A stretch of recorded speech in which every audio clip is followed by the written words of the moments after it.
of the great rabbis of yesteryear. Now we're just close towards the festival of Passover, Pesach. It's going to be the Hilula of a really great rabbi, Afghanistani connected rabbi, Rabbi Simcha Efrati Z'tl. He, on the 13th of Nisan, it happens to be very, very great rabbi, as we stated before on the onset, who was a great Rav in Afghanistan. I will mention Afghanistan on various occasions here inside this series, so it's always good to speak about different countries in of itself, and Afghanistan is definitely one that is quite interesting. Let's explore a few of the highlights of the great rabbi's life. Now friends, Rav Simcha, he was, I believe, born on the year, if I'm not mistaken, 1888.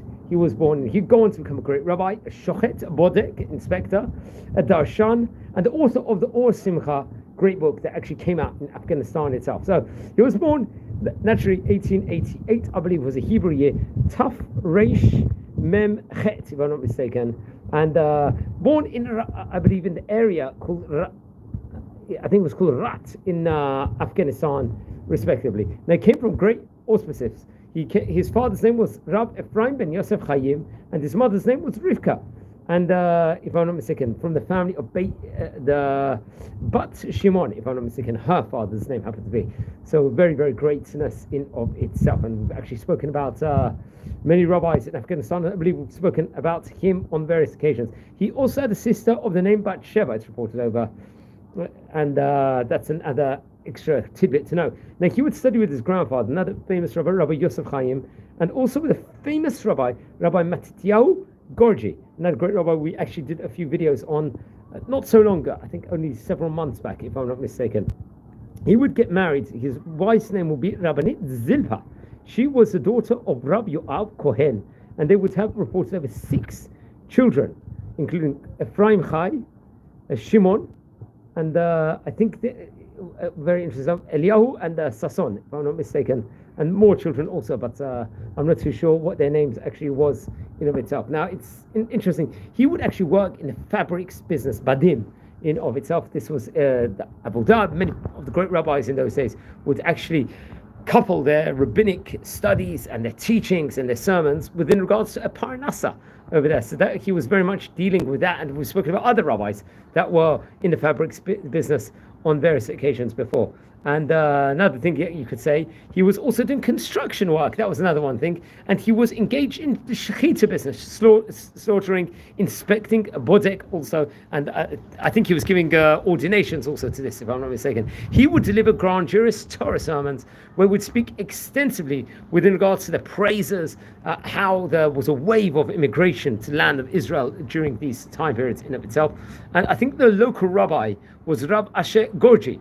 And very much, I think there were correspondents. They were speaking within regards to different topics, within regards to that, corresponding on different lines, let's just say, within regards to this.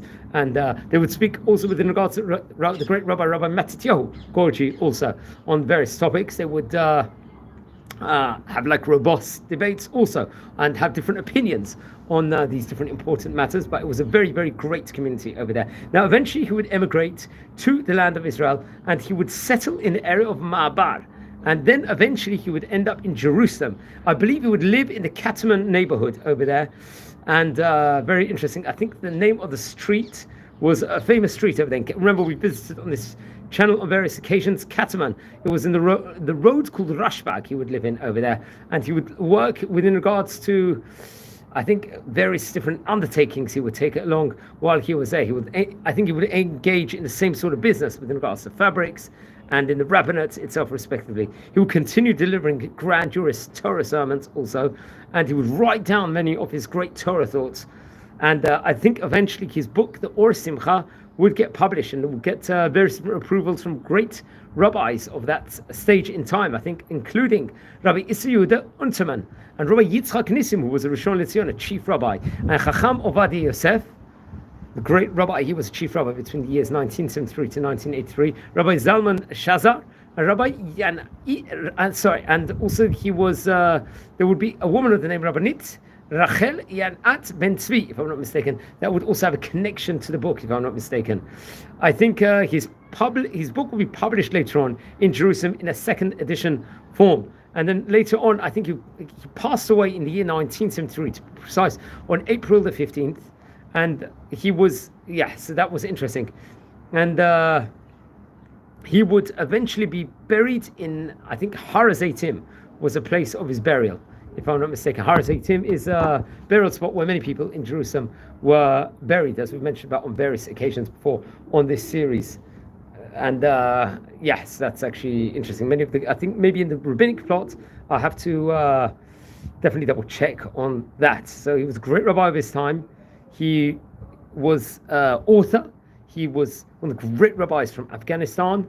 And I recommend everyone to watch over the previous videos we've covered on the great Afghanistani rabbis. We've probably covered around a dozen rabbis from that specific vicinity. We're just about to come inside the festival Passover over here. So Chag Sameach, Shabbat Shalom. It's Parshat Tzav this week. Friends, if you haven't subscribed yet to the channel, please subscribe now. We're a community here. We're learning about the great Oriental rabbis of yesteryear. If you're related to any of the great Chachamim, please send me an email. I would love to hear more. Wishing you well and take care.